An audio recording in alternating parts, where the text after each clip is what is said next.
Dimanche 7 mars, troisième semaine de Carême. Lecture du livre de l'Exode. En ces jours-là, sur le Sinaï, Dieu prononça toutes les paroles que voici. Je suis le Seigneur ton Dieu, qui t'ai fait sortir du pays d'Égypte, de la maison d'esclavage. Tu n'auras pas d'autre Dieu en face de moi.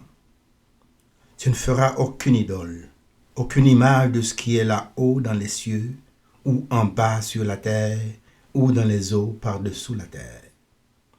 Tu ne te prosterneras pas devant ces dieux pour leur rendre un culte. Car moi, le Seigneur ton Dieu, je suis un Dieu jaloux. Chez ceux qui me haïssent, je punis la faute des pères sur les fils jusqu'à la 3e et la 4e génération. Mais ceux qui m'aiment et observent mes commandements, je leur montre ma fidélité jusqu'à la 1000e génération.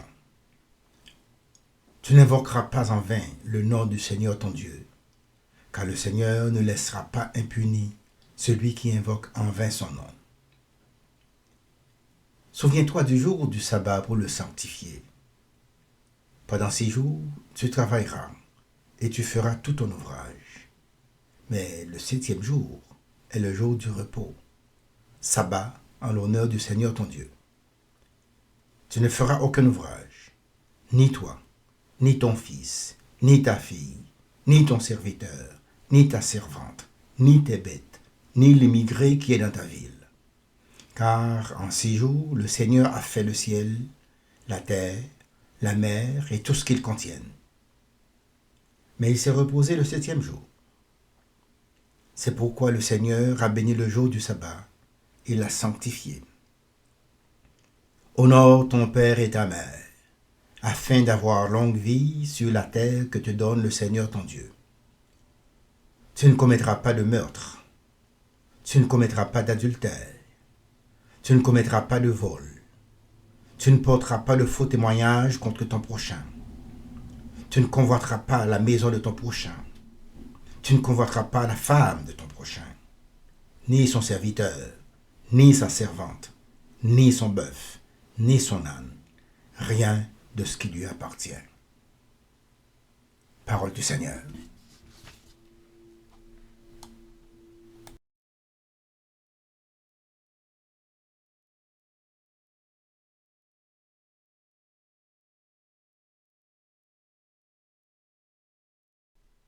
Seigneur, tu as les paroles de la vie éternelle. La loi du Seigneur est parfaite, qui redonne vie. La charte du Seigneur est sûre, qui rend sages les simples. Seigneur, tu as les paroles de la vie éternelle. Les préceptes du Seigneur sont droits. Ils réjouissent le cœur. Le commandement du Seigneur est limpide. Il clarifie le regard.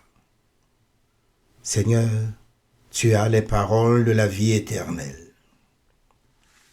La crainte qu'il inspire est pure. Elle est là pour toujours. Les décisions du Seigneur sont justes et vraiment équitables. Plus désirables que l'or, qu'une masse d'or fin, plus savoureuse que le miel qui coule des rayons.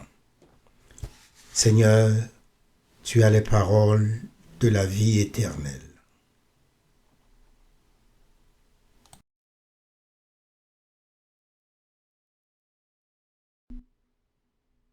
Lecture de la première lettre de Saint Paul apôtre aux Corinthiens. Frères et sœurs, alors que les Juifs réclament des signes miraculeux et que les Grecs recherchent une sagesse, nous proclamons un Messie crucifié, scandale pour les Juifs, folie pour les nations païennes. Mais pour ceux que Dieu appelle, qu'ils soient juifs ou grecs, ce Messie, ce Christ, est puissance de Dieu et sagesse de Dieu.